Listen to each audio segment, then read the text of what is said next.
Welcome back to the Run Radio podcast. My name's Trina Wilcox. My guest today is a children's author, host of the Mommyhood Empowered podcast, and keeper of little humans, Tiffany Tutu Coryell. Welcome. Hi, it's so nice to be here. It's nice to have you here. You've got a lot of plates that you try to keep spinning in the air. And Yes. I was just listening to your most recent podcast, and we're both summer girls, love the heat, and you're looking forward to having time with your kids. What are you looking forward to most of all once they're home this summer? I'm looking forward to the slower mornings. Yeah. I just don't like that, where you have to get up and immediately run out the door. So I'm looking forward to being able to just kind of relax a little bit more in the mornings instead of having to do that. So I get that. I'm one of those hit the ground running. And when I get that chance to pull back, I'm kind of like, why am I pounding the pavement so hard? It's just not right. exactly. Yeah. And I'm looking forward to, maybe an hour or more by myself before the kids have to get up, Yeah. Yeah. Just to reflect, or is that when you write? What do you do with that hour?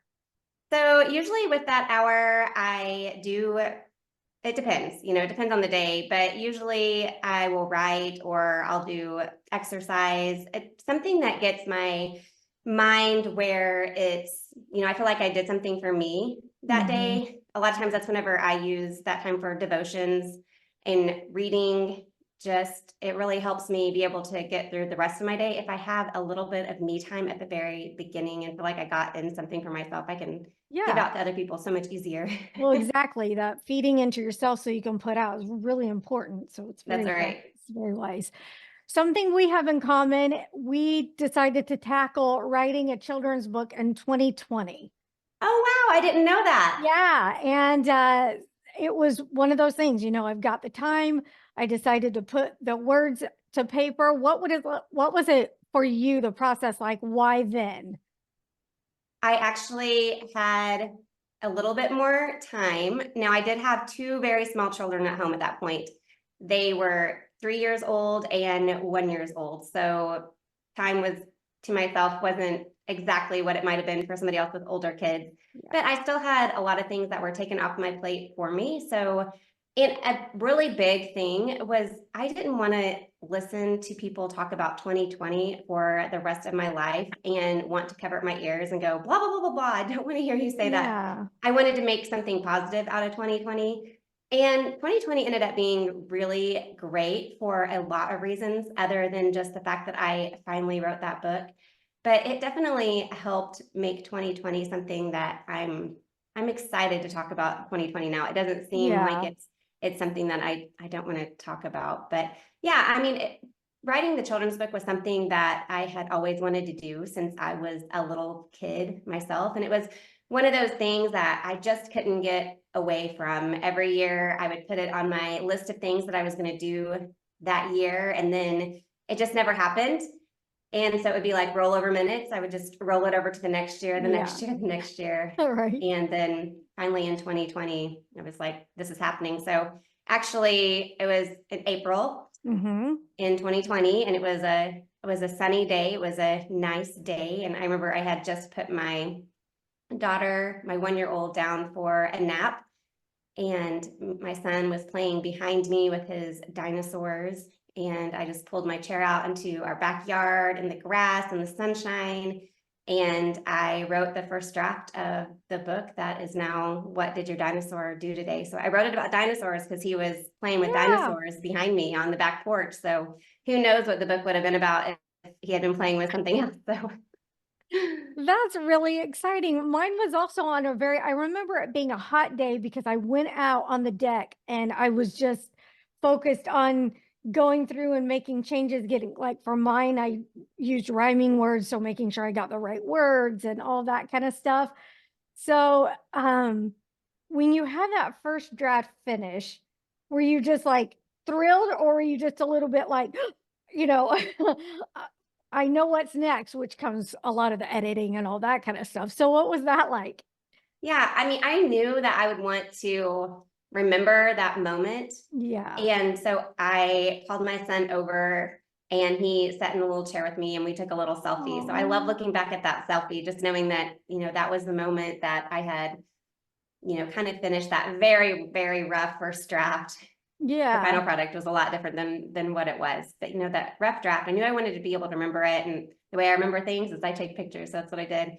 But then it was that feeling of, okay, now what? So I Mm-hmm. have, this word, I actually have, semi committed to this thing. I've put some work into it. And now what? How do I get it into something that I can actually enjoy? And honestly, it just doors were opened for me that enabled it to happen because I had zero clue Yeah. how to do that. I had never written a book before. I, at that point, didn't know anybody that had written a book before.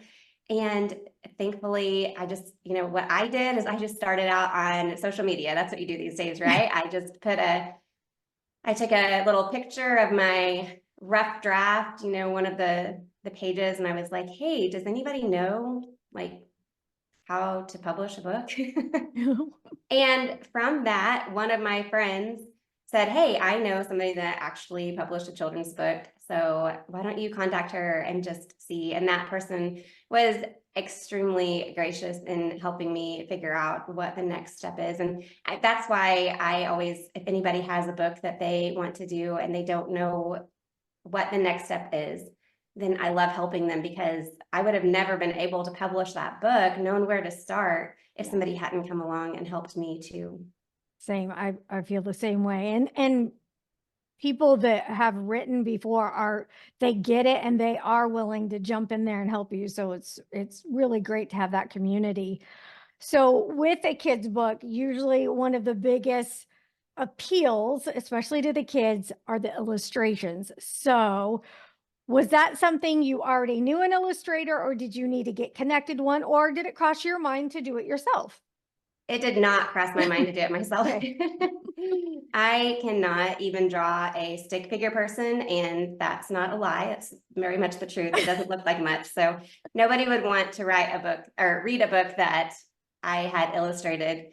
So whenever I wrote the book, I had in my mind who I wanted to ask. They happened to be friends of mine. And I thought it would be really neat for them to illustrate it. They had never illustrated books before, but they're artists. They do other things. And I wanted to ask them, but I didn't want to ask them without asking God first, if that's who I should be asking. I didn't want them to feel obligated to say Right. yes just because we were friends. So I decided that I would take, I think I told God maybe, I don't know if I said like 3 weeks or what it was. I said, I'm just going to pray about it and see what I think. And then if I feel like I'm supposed to ask them, then I will. And if not, then I'm just trusting that something else is going to be put into my lap where I know where to look for an Mm-hmm. illustrator. So just kind of left it up to him. And then it didn't take very long, within the first week of me deciding to just sit and wait and Yeah. see, then my illustrators actually released their newest line, which was dinosaurs. So I thought, and because I mean, dinosaurs are kind of a niche thing. I don't know that everybody wants to draw a dinosaur or can draw a dinosaur. To me, Yeah. that seems pretty unique. Right. And I had never seen them draw a dinosaur. They do a lot of nature inspired art and 70s kind of style. Their company is named Crisara Designs. They are local to where I live. And like I said, they're friends, but they do great work. But I just never seen them draw a dinosaur before. But whenever they released that line, then I thought, okay, this is the sign I need. They Mhm. obviously have drawn a dinosaur. Now, the dinosaur that they drew in that line that they had released is different than the dinosaurs in my book. And I was so excited whenever I did ask them, they said yes. And they said that they had actually always wanted to illustrate a kid's book since they were young. So I loved Nice. how that was such a great example of how I had a dream, they had a dream, starting back whenever, we were 7, 8 years old, so long. And neither one of us, we were friends. They're twin sisters. So we had been friends for several years, but we had never discussed ever that I had a dream of writing a children's book, and they had a dream of illustrating a children's book. Just Neat. happened to come up, I guess. That's cool. And so it was neat that we both got to fulfill our dreams. And now they are my illustrators. I have 3 books out now, and they've been my illustrator every single time. And it's been such a joy to work with them.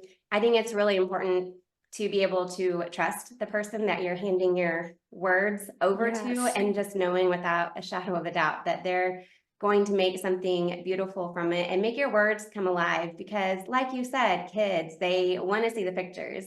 They want to be able to just kind of lose themselves in the pictures and be entertained while they're hearing the words.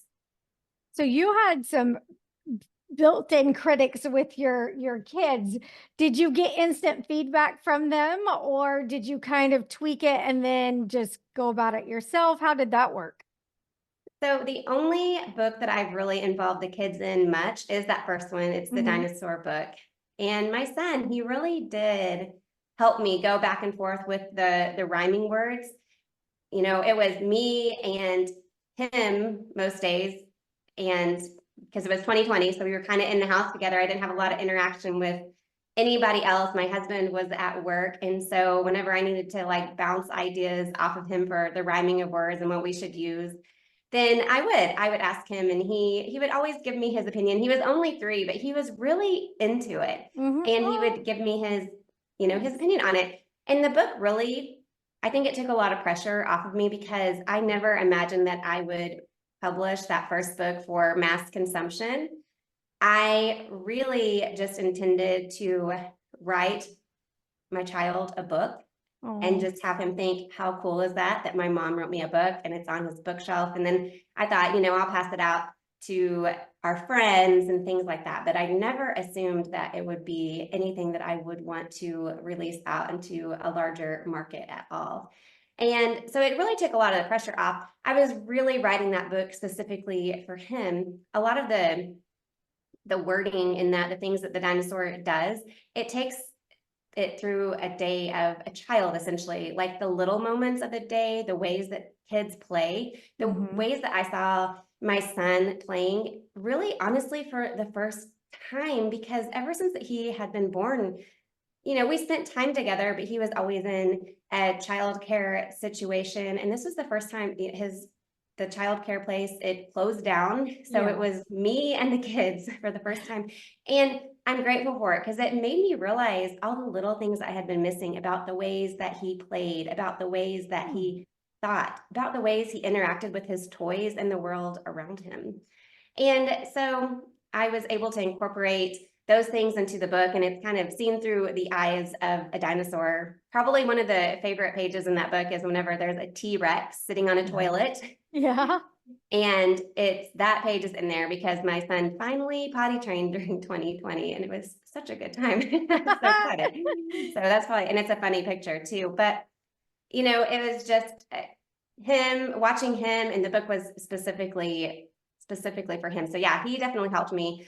And my daughter, I tried to get her ideas on, I wrote, what did your baby doll do today for her? And that was Yeah. whenever she turned 3. So the running joke in our house is that you turn 3 and you get a book. Oh, book. But she wasn't too excited necessarily about seeing it. Um, or hearing the words and things like that. She was just kind of more like whatever, and it was fine. So she likes it now that it's all completed. I guess Good. she just wanted to see the full product instead.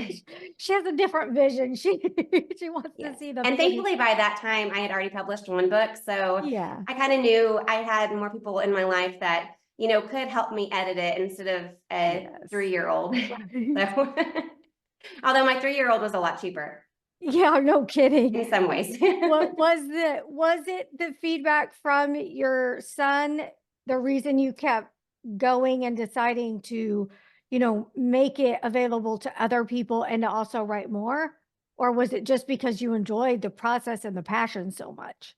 I did enjoy it so much. I thought writing the first book would be a one and done. It would scratch that itch that had been Yeah. bugging me for literally decades. So I thought, okay, I'm just going to get this annoying little thing off of my back. I'm going to get it done. I can cross that off the list and like move on. But then whenever I saw the book sent to me and it was approved but it had the illustrations, it had the words, and it was actually in bound book form. I remember unwrapping it from its package the first time and just being hit with a wave of realization that this book was not just for me, it was for the world. You know, I felt like God was saying, it's not just for you. You thought it was, but Yeah. it's not.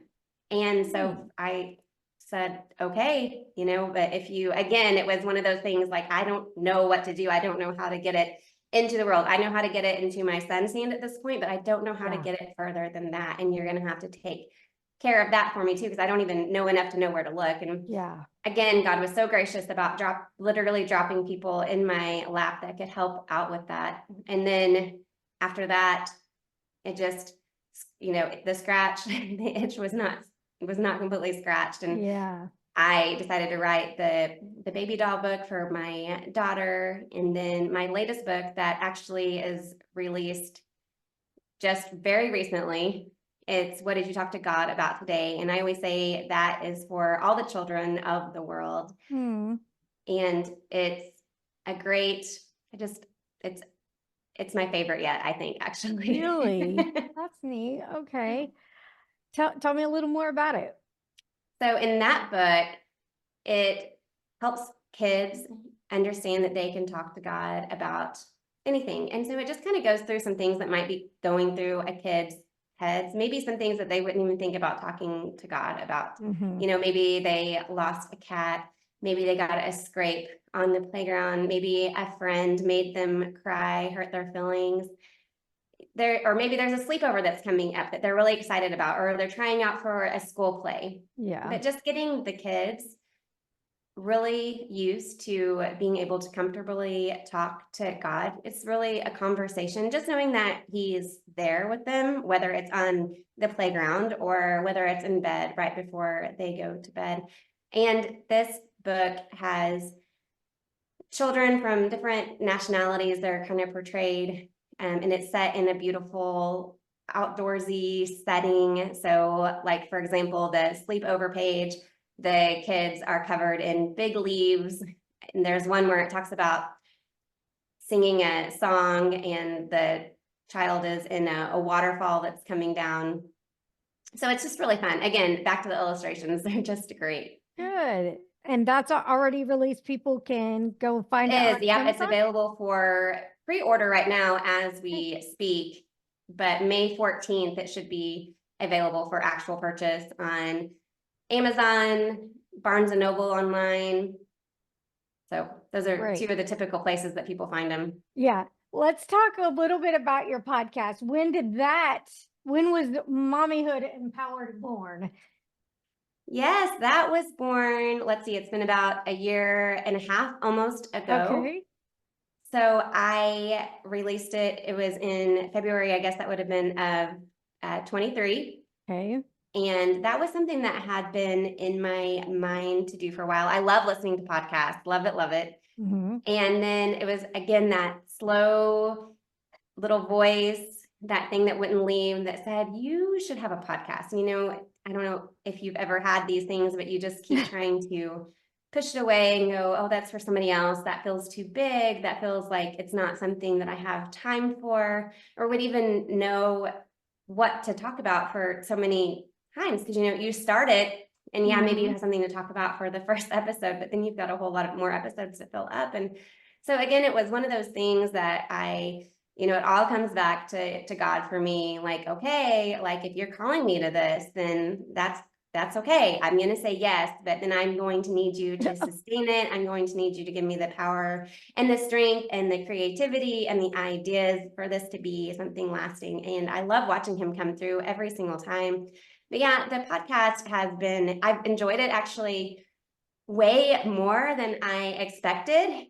Not that I didn't think I would enjoy it at all, but I have really loved being able to kind of get those thoughts that are going on inside my own head about motherhood and putting it into an audio form and really being able to talk to people. I am a writer at heart for sure, but it's nice to get that audio angle too, where it's more of, it feels more like a conversation. Yeah. And yeah, so we just talk about things that moms face as they are going through motherhood, and we look at it from the angle of what God would have us to do in those situations. I always say from the heart of Jesus, because whenever it says mommyhood empowered, the empowered part is that in order to get through motherhood, we have to have God filling us up and giving us wisdom and strength, really just to make it through the day. I wouldn't want to go through motherhood without it. It's a lot of challenges that I wouldn't know how to fix myself, but just knowing that I have somebody in my corner, somebody that actually knows the answer Mm-hmm. and can empower me to get through that situation that doesn't feel like I can get through, then it's great. And I just want to be there to encourage other mothers to remember that they have that in their arsenal too. They have God to help them out in those moments when they just don't know the answer. God has the answer.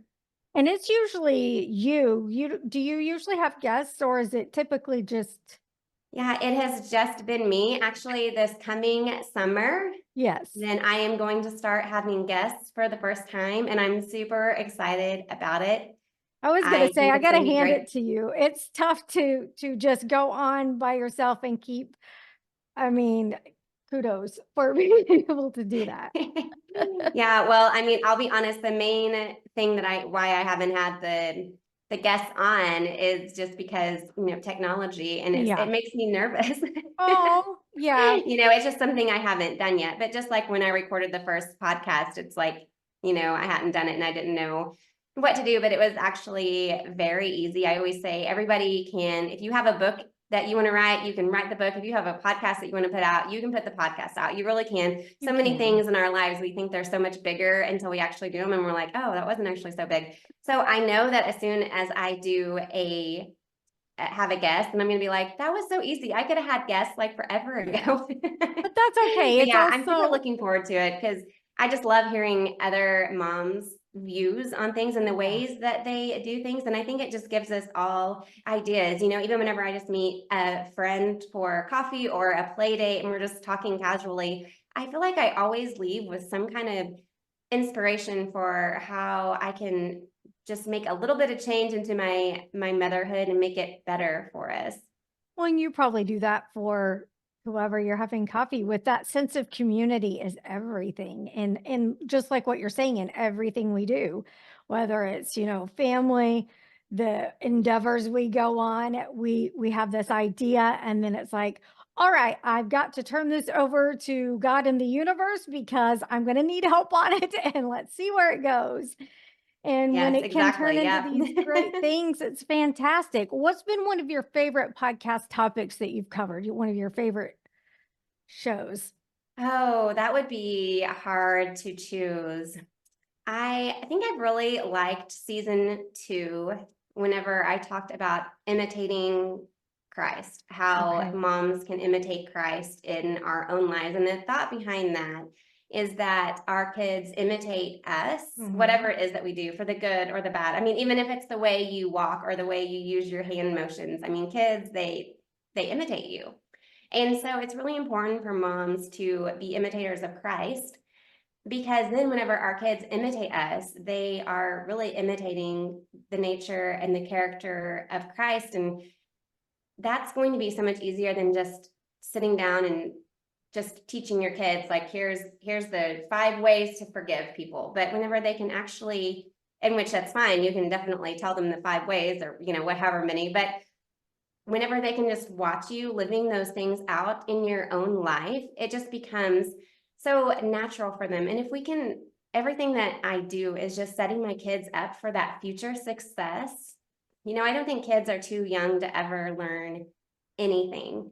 So they are learning now at a young age how to have Christ-like qualities, how to imitate Christ themselves by imitating you. And then as they get into adulthood, it just becomes so much easier because they're not having to like relearn things. It's just innate in them. It's the way that they've just always been brought up. So I really like season 2. I don't know if there's a specific episode that I love in that. It's just the whole compilation of all of those Yeah. together. Because I think it gives moms a solid foundation to kind of focus on themselves, Mhm. something that they can change. And then by default, you're actually making those changes in your children that you want to see by you changing yourself.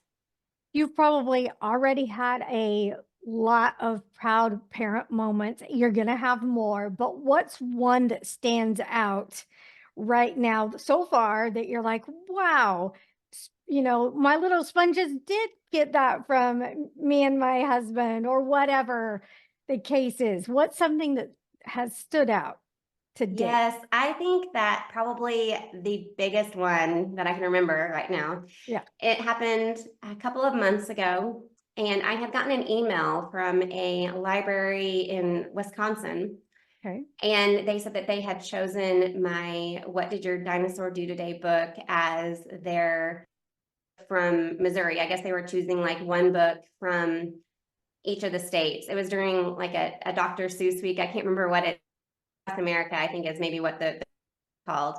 But so they were having that at their library. They do it in libraries and schools. But anyway, so they had chosen the dinosaur Hmm. book for that. And I just thought that's really crazy that like Wisconsin, like if it was somebody in Missouri, I'd be like, okay, well, they probably knew somebody that knew somebody that knew somebody. Sure. But Wisconsin, I just thought was totally off the grid. To my knowledge, I've never sold by Right. hand any book to anybody in Wisconsin for them to ever have my name. So later that day, before we were getting ready to go to bed, I was sitting in there with my son and I said, "Hey, buddy, like, guess what happened?" And so I told him that I got the email and that they were gonna that was the book that they had chosen for Missouri for that week. And he was like, "Mom," he was like, "we need to praise God." And Oh, so he was like, "We need to play." There's a song called "The Great Commission." And so he was like, "Alexa, play," he told Alexa to play that song. And so I just thought that was great because he realized I didn't connect those dots. Like I had already thought that earlier in the day and sent text messages to friends like, "Hey, look what God did. Like he sent my book to Wisconsin. That's right. crazy." But I never said anything like that to him. I just simply told him the story that like I'd gotten this email from Wisconsin, they'd chosen our book and he connected those dots for himself and he did Oh, like the very thing I had done like a few hours earlier. And it was yeah. the sweetest moment because we like sat there in his bed and we sang that song together and it just made my heart so happy that he was noticing God in the details and like giving him honor for the things that happens to us because it's Right. not it wasn't me. I didn't run that book down to Wisconsin and say, "Hey, you want to pick this for the Missouri state?" It was however ended up happening there. I don't know, but I do know that God's hand was in it. Oh, well, congratulations on your books, your podcast, your family support, and what you're doing in the community. I appreciate your time. I hope you'll come back. And it's been a delight to talk to you. Yes, it's been so fun to talk to you too. Thanks so much. We'll have you back anytime you want to come back. Be sure you're following along. Link over to watch all of the podcasts from runradio.net.